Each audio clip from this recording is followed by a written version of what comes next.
22절에서 30절 말씀입니다. 우리 한 절씩 한 절씩 교독하시다가 우리 마지막 30절은 같이 합독하도록 하겠습니다. 그 후에 예수께서 지자들과 유대 땅으로 가서 거기 함께 유하시며 세례를 베푸시더라. 요한도 산에 가까워 있는 곳에서 세례를 베푸니 거기에 일어납니다. 그러므로 사람들이 와서 세례를 받더라. 요한이 아직 옥에 갇히지 아니하였더라. 이에 요한의 제자 중에서 한 유대인과 또 본교를 지내야 할 어른이 되었더니 그들이 요한에게 가서 이르되 라비여, 선생님과 함께 요단강 저편에 있던 이 곳 선생님이 증언하시던 이가 세례를 베풀매 사람이다 그에게로 가더이다. 요한이 그들에게 만일 하늘에서 오신가 아니면 사람의 아무것도 받을 수 없느냐. 내가 말함바 나는 그리스도가 아니요 그의 앞에 보내심을 받은 자라고 한 것을 증언할 자는 너희니라. 신부를 취하는 자는 사람이나 서서 천상의 우상을 듣는 친구가 함께 일과하느니 나는 이러한 기쁨으로 충만하였노라. 다 같이 하시겠습니다. 그는 말해야 하겠고 나는 세워야 하리라 하느냐. 네, 지금 이 시간에는 우리 이정환 담임 목사님 나오셔서 그를 흥하고 나는 세하리라 라는 말씀의 제목을 가지고 하나님 말씀 증거하실 때 많은 은혜 받으시기 바랍니다. 잠시 교육 소식 하나 첨부하도록 하겠습니다. 예배 후에 우리 다음 세대 1월 결과 보고를 우리 운영위원회 최영근 이사님 나오셔서 해주시겠습니다. 예배 후에 축도 끝나고 나가시지 마시고요. 잠시 자리에 남아주시기 바랍니다. 자, 우리 말씀 듣기 전에 앞뒤좌우로 인사했으면 좋겠습니다. 만나서 반갑습니다. 네, 하나님 말씀 증거하도록 하겠습니다. 오늘부터 다시 우리 요한복음으로 돌아가서 요한복음 말씀을 살펴보도록 하겠습니다. 요한복음 3장은 예수님과 니고데모의 대화로 시작합니다. 요한복음 3장의 초반부의 모든 스포트라이트는 예수님과 니고데모를 맞춥니다. 그런데 오늘 본문부터 스포트라이트가 비치는 대상이 바뀝니다. 요한복음 3장 후반부의 모든 스포트라이트는 예수님과 세례 요한을 맞추고 있습니다. 오늘부터 요한의 카메라는 예수님과 세례 요한을 함께 잡아주고 있습니다. 왜냐하면 예수님과 세례 요한의 사역이 겹쳤기 때문입니다. 예수님은 공적 사역을 3년간 행하셨죠. 그 중에 2년 정도가 세례 요한의 생애와 겹칩니다. 예수님은 공적 사역을 위해 광야에 시험을 받으러 나가십니다. 그때가 대략 AD 27년인데요. 그런데 세례 요한이 옥에 갇혀 죽게 되었을 때가 AD 29년입니다. 예수님이 공적 사역을 시작한 지 대략 2년쯤 뒤에 세례 요한이 옥에 갇혀 죽게 됩니다. 그래서 학자들은 AD 27년에서 29년, 그러니까 이 2년 정도의 시간이 예수님과 세례 요한의 사역이 겹쳤다고 말합니다. 그 예로 사역의 내용이 겹쳤습니다. 여러분, 요한의 메시지는 무엇이었죠? 회개하라, 하나님 나라가 가까이 왔느니라. 예수님의 메시지 역시 하나님 나라가 가까이 왔으니 회개하라는 내용입니다. 회개, 천국, 메시지의 주제, 화두, 내용이 같았죠. 또 하나 세례 요한과 예수님 역시 세례를 베풀었습니다. 세례 요한은 자신의 설교를 듣고 회개하는 자에게 세례를 베풀었습니다. 예수님 역시 회개하는 자에게 세례를 베풀었습니다. 회개, 천국, 세례 두 분의 사역이 동일하게 겹쳤습니다. 그것도 몇 개월 동안 지속되었던 것 같습니다. 오늘 본문은 이러한 두 분의 겹치는 사역을 하나의 화면에 담아 우리에게 보여줍니다. 자, 그 화면 속으로 함께 들어가 보도록 할 텐데요. 우리 22절 함께 읽어보도록 하겠습니다. 시작. 그의 예수께서 제자들과 함께 나오셔서 거기 함께 일어나시며 세례를 베푸시더라. 아멘. 먼저 예수님의 세례 사역을 보여줍니다. 예수님은 유대 땅에서 세례를 베푸셨습니다. 여기서 유대 땅은 정확히 알 수는 없는데요. 컨트리 사이드라고 이렇게 죄송합니다. 발음이 하지 말 걸 그랬나봐요. 유대의 변들이 일본 때 안 했거든요. 그 얘기는 쉽게 말해 유대 시골을 말합니다. 이곳에서 예수님은 세례를 베푸셨습니다.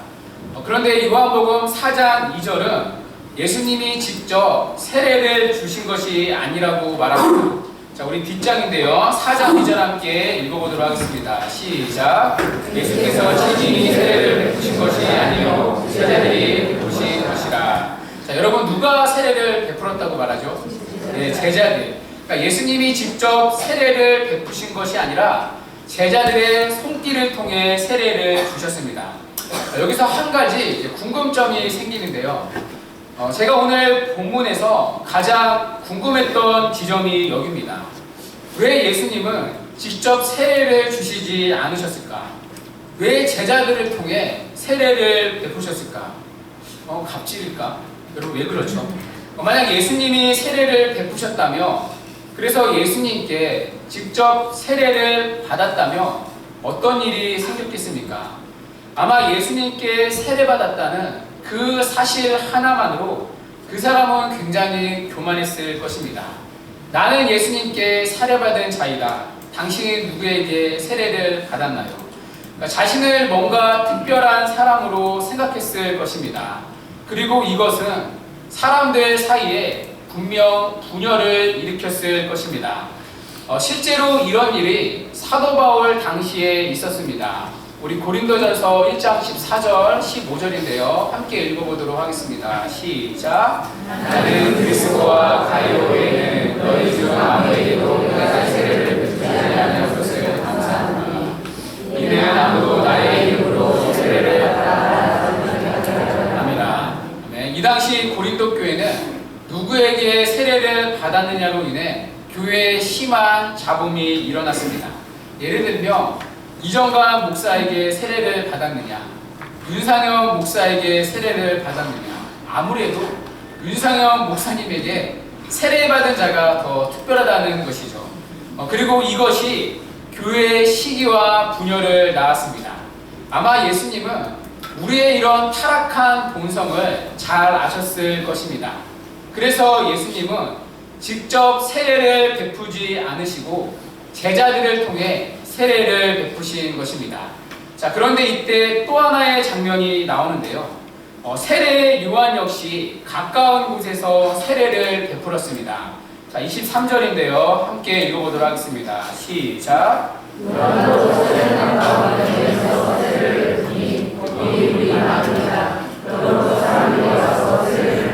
네, 여기서 에논이 어디인지 정확히 알 수가 없습니다. 분명한 것은 예수님이 세례를 베푸시던 곳과 거리상 가까운 곳이라고 말합니다. 그러니까 예수님과 가까운 곳에서 세례 요한은 같이 세례를 베풀었습니다. 자, 여러분 그림이 보이시나요? 지금 예수님과 세례 요한은 가까운 거리에 있습니다. 가까운 곳에서 각자 세례를 베풀고 있습니다. 오늘날로 말하면 가까운 곳에 서로 교회를 하나씩 세웠습니다. 자, 똑같은 메시지를 전합니다. 똑같은 세례를 베풉니다. 똑같이 사람들이 하나둘씩 모여들기 시작합니다. 자, 그런데 시간이 지날수록 문제가 생깁니다.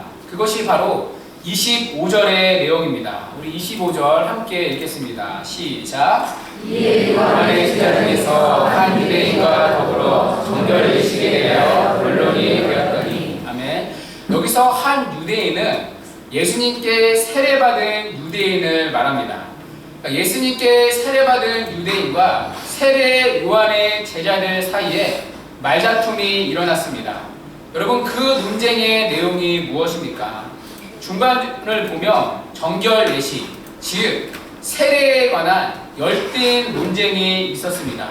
쉽게 말해 누구의 세례가 원조냐는 것입니다. 세례 요한의 제자들은 자신의 스승인 세례 요한의 세례가 원조라고 말합니다. 여러분 왜 그렇죠? 여러분 세례 요한이 먼저 세례를 베풀었습니까? 아니면 예수님이 먼저 세례를 베풀었습니까? 세례 요한이 먼저 베풀었죠. 예수님도 세례 요한에게 세례를 받았습니다. 그러니 우리 스승의 세례가 진짜 원조라는 것입니다. 그래서 세례 요한의 세례가 더 효력 있고 더 능력 있는 세례라고 주장한 것입니다. 자, 이 얘기를 듣고 있는 예수님께 세례받고 돌아온 유대인이 받아치기 시작합니다. 이 사람의 논리는 간단합니다. 지금 사람들이 누구에게 몰리냐는 것입니다. 사람들은 지금 예수님께 몰린다는 것입니다. 지금 대세가 한참 기울어졌다는 것입니다.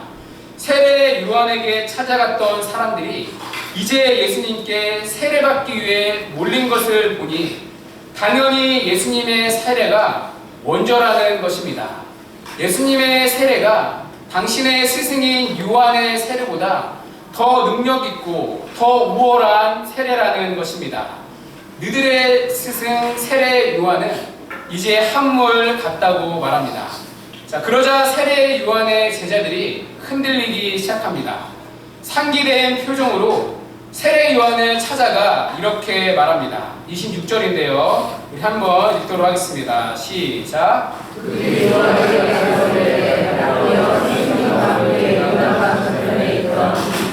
선생님이 신하시거니가 세례를 듣매 사람이 다 그에게로 가더이다. 아멘. 지금 당신에게 오던 수많은 사람들이 이제 예수님께 몰린다는 것입니다. 그런데 지금 손 놓고 가만히 있을 수 있냐는 것입니다. 여러분, 지금 이 제자들의 이 말투에 뉘앙스가 느껴지십니까? 지금 이들은 경쟁심에 불타오른 것입니다. 아마 이들은 이렇게 말했을 것입니다. 당신에게 세례를 받은 예수라는 자가 우리 근처에서 세례를 베풀고 있습니다. 그래서 우리에게 오는 수많은 사람들을 뺏어가고 있습니다. 스승님, 이건 상도덕에도 어긋나는 것 아닙니까? 그러니 지금 당장 무슨 조치를 취하라는 것입니다. 지금 당신의 사역은 뭔가 문제가 있다는 것입니다. 자, 그런데 여러분, 이것이 잘못된 결과입니까? 여러분, 이 결과가 세례 요한의 사역에 문제가 있는 것입니까? 여러분, 세례 요한의 사명이 무엇이죠? 주님의 오실 길을 예비하는 자입니다. 그는 이 빛이 아니요 빛에 대하여 증언하는 자입니다. 그는 그리스도가 아니요 광야에 외치는 자의 소리입니다. 그리스도를 증거하고 그리스도께 인도하고 사라져야 할 소리에 불과합니다. 자, 그렇다면 지금 사람들이 그리스도께 나아가는 것이 사역의 실패입니까? 아니죠. 사역을 너무나도 잘한 결과입니다. 그에게 사역의 성패는 몇 명이 몰렸느냐가 아닙니다. 얼마나 인기가 있느냐도 아닙니다. 얼마나 사역이 커졌는가도 아닙니다.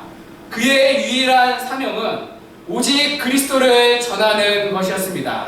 그들을 그리스도께 인도하고 그들이 누구보다 그리스도를 잘 믿게 하는 것에 있습니다. 자, 그런데 지금 그런 일들이 실제로 일어나고 있습니다.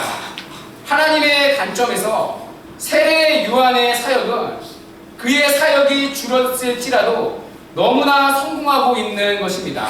자, 그러나 세례 요한의 제자들의 관점은 달랐습니다. 그들의 최고의 관심은 그리스도가 드러나는 것이 아니었습니다. 그들의 관심은 자신의 스승인 세례 요한이 최고가 되는 것이었습니다.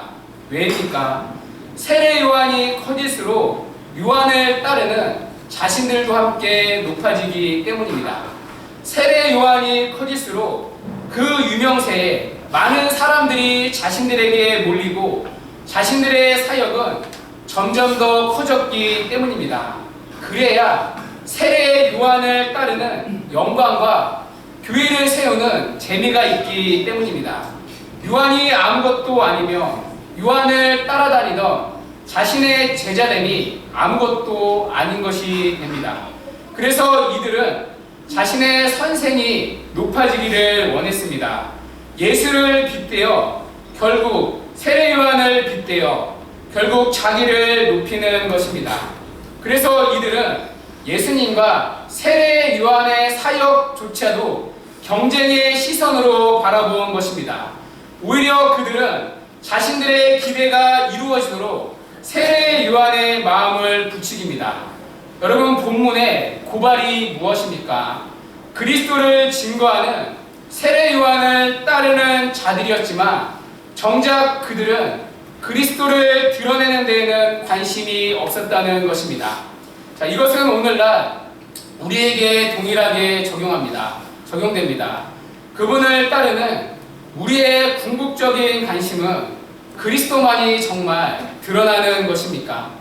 아니면 세례 요한의 제자들처럼 그분의 높아짐을 빗대어 우리 또한 높아지기를 함께 원하는 것입니까? 그리스도를 따르는 기쁨이 내가 드러나고 내가 커지는 것에 그분을 따르는 기쁨을 찾고 있지는 않습니까? 우리 교회는 어떻습니까? 어떤 목사가 이 근처에 와서 교회를 시작합니다. 그런데 우리 교회보다 2배, 3배, 많게는 5배의 사람들이 그곳에서 그리스도께 나옵니다. 그곳에서 복음을 믿고 구원을 받는다면 우리는 어떠하겠습니까? 오늘 세례 요한의 제자들처럼 우리 또한 질투 혹은 낙심에 빠지겠습니까? 우리도 이들처럼 목회자나 누군가를 부추기겠습니까? 빌립보서 1장에서 바울은 빌립보 교인들에게 편지를 씁니다. 그곳엔 바울을 질투하는 수많은 동료 사역자들이 있었습니다. 그들은 바울을 경쟁하는 마음으로 그리스도를 열심히 전파했습니다. 그런데 바울은 이렇게 말합니다. 전파되는 것은 그리스도니 이로써 나는 기뻐하고 또한 기뻐하리라. 바울은 자신의 사역이 줄어들지라도 오히려 그들의 잘됨을 기뻐한다고 말합니다. 바울에게 중요한 것은 자신의 사역도 자신의 교회도 아니었기 때문입니다. 바울에게 중요한 것은 오직 그리스도 그분이었기 때문입니다. 여러분, 우리는 어떻습니까? 사실 이것은 목회자인 저에게도 결코 쉽지 않은 문제입니다. 그러나 세례 요한은 그들의 부추김에 조금도 동요하지 않았습니다. 왜냐하면 그는 하나님의 주권을 믿었기 때문입니다. 27절인데요. 우리 함께 읽어보도록 하겠습니다. 시작. 요한이 대답하여 이르되 만일 하늘에서 주신 바 아니면 하나님으로부터 온 것이 아니면 자신은 아무것도 누릴 수 없고 받을 수 없다는 멋진 고백입니다. 사람이 많이 모이고 적게 모이고는 자신의 관할이 아니라는 것입니다. 오롯이 하나님의 주권, 전적인 하나님의 소관이라는 것입니다. 그래서 그는 예수님과 자신을 비교하며 자신의 삶을 낙심하지 않았습니다. 예수님의 제자들의 능력과 자신의 능력을 비교하며 그들을 시기하지 않고 누군가를 부추기지 않았습니다. 그것을 내가 노력하여 얻어낼 수 있는 땅의 일이 아니라 오직 하늘로부터 주어지는 것임을 누구보다 알았기 때문입니다. 하나님이 부르신 길과 각자의 그릇과 각자의 소명이 다르다는 것을 누구보다 하나님 앞에 진심으로 겸손히 인정했기 때문입니다. 오히려 그는 자신의 제자들과 다르게 오히려 기쁨으로 충만했다고 말합니다. 29절 이렇게 말씀하는데요. 함께 읽어보도록 하겠습니다.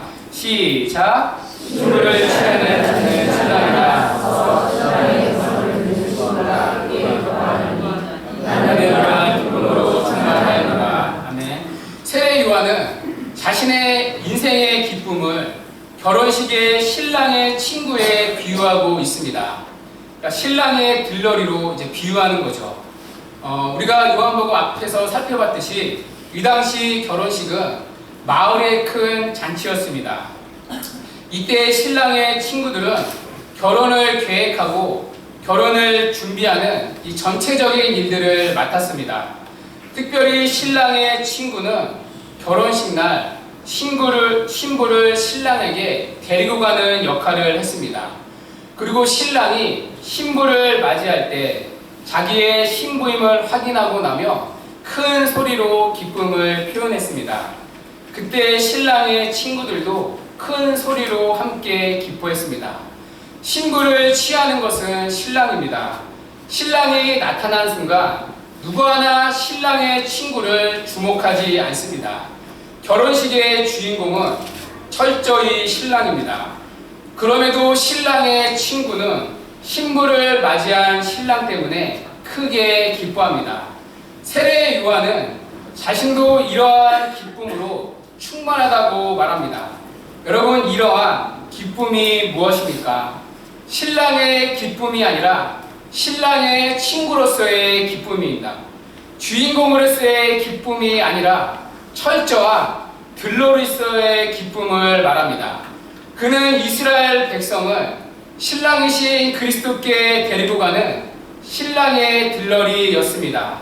신부를 맞이하는 그리스도의 기쁨으로 인해 자신은 더 이상 기쁠 수가 없다는 것입니다. 여러분, 세례 요한은 예수님의 등장으로 자신의 영향력을 잃었습니다. 그분으로 인해 자신의 인생이 몹시 초라해졌기 때문입니다. 그의 인생은 갈수록 식어졌고 그를 따르는 사람들도 줄어들고 있습니다. 우리의 인생도 그럴 때가 있지 않습니까? 때로는 예수를 믿었기 때문에 우리의 인생이 초라해질 때가 있습니다. 어쩌면 세상적인 관점으로만 본다면 예수 믿기 전이 훨씬 편하고 훨씬 나을 수도 있습니다. 때로는 삶의 문제마다, 선택의 문제마다 예수님의 등장으로 뻔히 보이는 불편함과 낮아짐을 택해야 될 때가 있습니다. 그러나 세례 요한은 오히려 기쁨으로 충만하다고 말합니다. 그의 유일한 기쁨은 그리스도 한 분의 기쁨이었기 때문입니다. 자신이 좀 세해도 그것으로 그리스도 그분만이 드러날 수 있다면, 그래서 그분의 기뻐하심이 보인다면 자신의 세함도 문제되지 않았습니다. 끝없이 자신을 증명하기 원하는 제자들의 부추김 속에 끝없이 자신을 부인하며 그리스도 그분이 자신의 인생의 오롯이 드러나길 원했습니다. 자신의 인생의 주인공을 예수님으로 여기고 자신을 그분의 들러리로 자처하며 그분을 위해 이 땅을 살았습니다. 자신은 좀 세해도 그리스도가 드러난 그 딱만큼 자신도 기뻐하며 이 땅을 살아가는 기쁨을 누렸습니다. 그렇다면 여러분, 우리는 이러한 기쁨이 있습니까? 내가 좀 못돼도 정말 예수님이 드러남으로 인한 기뻐함이 있습니까? 내가 좀 세하고 뒤처져도 예수님이 증거됨으로, 예수님을 닮아감으로 인한 이러한 신앙의 기쁨을 누리고 있습니까? 어쩌면 우리는 신랑의 들러리가 아닌 우리가 주인공이 되려고 하지는 않습니까? 예수님의 이름을 믿는다 하지만 예수님보다 덜 고난받기 원하지는 않습니까? 예수님을 믿지만 예수님보다 더 화려하게 이 땅을 살아가기를 원하고, 예수님을 쫓는다고 말하지만 예수님보다 더 앞서기를 원하고 세상에서 더 많은 것을 누리려고 하지는 않습니까? 어쩌면 예수님은 그런 우리의 인생을 위한 들러리가 아닙니까? 그런 우리에게 세례 요한은 이렇게 말합니다. 그는 흥하여야 하겠고 나는 쇠하여야 하리라. 여러분, 우리는 솔직히 어떻습니까? 우리도 그는 흥하여야 한다고 말합니다. 그러나 우리도 함께 그분과 같이 그분의 덕으로 흥하기를 원합니다. 어쩌면 우리가 흥해야 하나님도 흥한다고 말합니다. 우리가 영광 받아야 하나님께 영광이 된다고 생각합니다. 내가 기쁘고 행복하며 하나님 또한 기쁘고 행복하다고 생각합니다.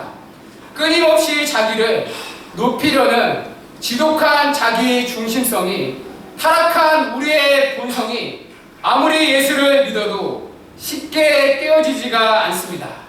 예수가 잘 되는 것도 좋지만 나 또한 잘 돼야 한다고 말합니다. 그러나 여러분, 우리가 영광받는 그것 때문에 우리가 믿는 하나님은 손해보실 수 있습니다. 우리의 세상적인 잘됨과 우리의 세상적 영광 때문에 오히려 하나님의 영광이 가려질 때가 많습니다. 오히려 우리가 패할 때 요한은 하나님이 흥한다고 말합니다. 예수님만 흥하면 되시고 나는 패하는 것이 마땅하다고 말합니다. 여러분, 오늘 본문의 영어 성경은 조동사 머스트를 사용하고 있습니다. 선택이 아니라 반드시 그렇게 돼야 함을 힘주어 말하는 것입니다. 여러분, 우리가 사는 세상을 보십시오. 타락한 아담의 모든 인류는 에덴적 속성을 가지고 태어납니다. 모두가 하나같이 자기가 하나님이 되려는 악한 본성을 가지고 태어납니다. 모두가 자기가 왕이 되고 싶어하고, 모두가 자기 뜻대로 뭔가를 조정하고 뜻대로 이루고 싶어하고, 어쨌든 남보다 내가 뭔가를 더 하나를 더 가지고 누리고 싶어하는 에덴적 속성을 가지고 태어납니다. 그리고 문제는 내 옆에 남들도 그렇게 살기를 끊임없이 부추깁니다. 여러분, 오늘 26절을 보십시오. 세례 요한의 높아짐을 부추기고 있는 자가 누구입니까? 그와 상관없는 세상을 따르는 자가 아니라 그를 따르는 그의 제자들이었습니다. 요한을 사랑하고 요한과 누구보다 제일 가까이 있는 자들이었습니다. 요한을 위해준다고 생각하면서 요한의 교만을 높아짐을 부추긴 것입니다. 오늘도 많은 사람들이 그 부추김을 받아 무너지고 넘어지고 있습니다. 옆에서 우리를 아껴주고 우리를 위해준다는 이유로 끝없이 서로를 부추겨 하나님 앞에 넘어지게 만듭니다. 그것이 여러분, 우리의 가족일 수 있고 우리 교회의 건속일 수 있습니다. 그리스도를 드러내고 그분을 위해 들러리로 살아가는 삶을 부추기는 것이 아니라 여전히 에덴적인 속성을 버리지 못하고 끊임없이 서로를 높아지고 커지기를 부추기고 있습니다. 여러분, 어쩌면 한 사람의 성도를 하나님의 뜻대로 살지 못하게 하는 존재가 그 사람을 가장 사랑하는 가족과 교회의 건속일 수 있습니다. 그러나 여러분, 우리는 이 땅을 그렇게 살아가는 자들이 아닙니다. 이 모든 것들이 내가 노력하여 얻을 수 있는 땅의 것들이 아님을 알고 오늘 세례 요한처럼 하나님으로부터 주어지는 것임을 믿으며 살아가는 자입니다. 그분의 절대 주권을 믿고 그분 안에서 주어진 환경 안에 만족하며 살아가는 것을 배우는 자들입니다.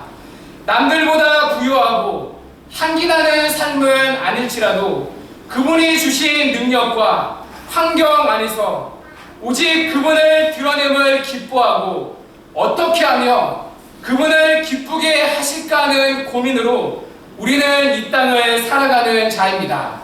하나님 한 분만 영광을 받고 하나님 한 분만 흥하며 나는 어떻게 돼도 좋다는 생각을 가지고 우리는 이 땅을 살아가는 자입니다.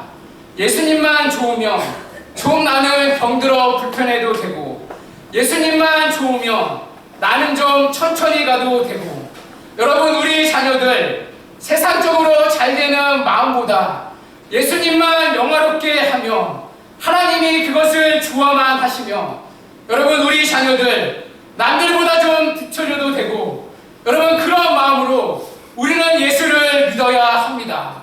나도 잘 되었으면 하는 그런 기대들을 이제는 좀 버리고 오직 주님만 잘 되기를 하는, 여러분, 이런 마음으로 우리는 이 땅을 살아내야 합니다. 물론 때로 하나님이 우리에게 종기를 주시고 영광을 주시고 삶에 많은 복을 주실 때가 있습니다. 그럴 때 우리는 너무나 감사하게 그것을 받아서 누리기도 하지만 정말 그분 앞에 과분한 마음으로 면류관을 벗어서 예수님께 돌려드리려는 결단들을 가지고 살아갈 필요가 있습니다. 나같이 허물 많고 하찮은 것을 종극해 해주시면 너무나 감사하지만 때로는 가난하고 홀벗고 무시받고 남들과의 경쟁에서 뒤처지더라도 주님만 나의 하나님이며 주님 충분합니다. 여러분, 이런 고백 우리가 정말 할 수 있어야 합니다. 문제는 오늘날 너무나 많은 사람들이 세상을 노려하지 않습니다. 자신의 흥함을 노려하지 않습니다. 하나님이 선물로 주시는 것들을 끝없이 노려하지 않고 주님 한 분만이면 충분하다는 이 고백을 진심으로 하는 사람들을 찾아보기 힘듭니다. 예수를 믿는다고 하지만 조금 더 깊이 들여다보면 가까이 하면 도저히 예수 믿는 맛을 모르고 살아갑니다. 오늘날 이 시대는 자꾸 그런 맛들을 하나님 앞에 잃어가고 있습니다. 세상에 붙은 욕망을 좀처럼 내려놓지 않으려는 갈수록 악한 시대에 사랑하는 여러분만은 주님 앞에 내려놓고 포기하고 잃을 걸 각오하고 우리 주님을 믿어야 합니다.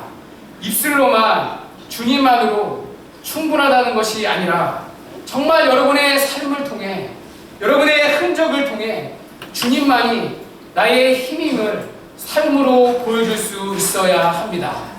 주님이 흥하면 나는 새해도 되고 주님만 좋으면 나는 얼마든지 불편하고 얼마든지 낮아져도 되고 여러분 그런 마음으로 우리가 그렇게 이 땅을 살아갈 때 여러분 우리를 통해 주님의 흥함이 반드시 나타나는 것입니다. 그리고 이것이 우리를 참된 기쁨으로 반드시 인도할 것입니다. 여러분 오늘 본문 24절을 보십시오. 그렇게 주님을 따르는 세례 요한을 가리켜 이렇게 말씀합니다. 세례 요한은 아직 옥에 갇히지 않았으니 세례 요한의 결말을 예고하는 것입니다. 이 예고대로 세례 요한은 좀 있으면 감옥에 갇힙니다.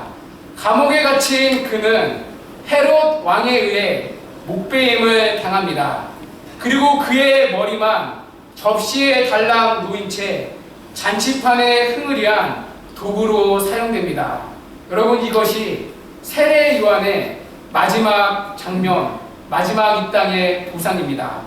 그러나 그의 세함은 그를 영원한 기쁨으로 인도했습니다. 그리고 그는 분명히 주님 앞에 섰을 때 이런 말씀을 들었을 것입니다. 잘했다, 착하고 충성된 종아. 주 안에서 사랑하는 여러분, 우리는 어떠한 기쁨으로 이 땅을 살아가고 있습니까? 그는 흥하여야 하겠고 나는 반드시 세어야 하리라.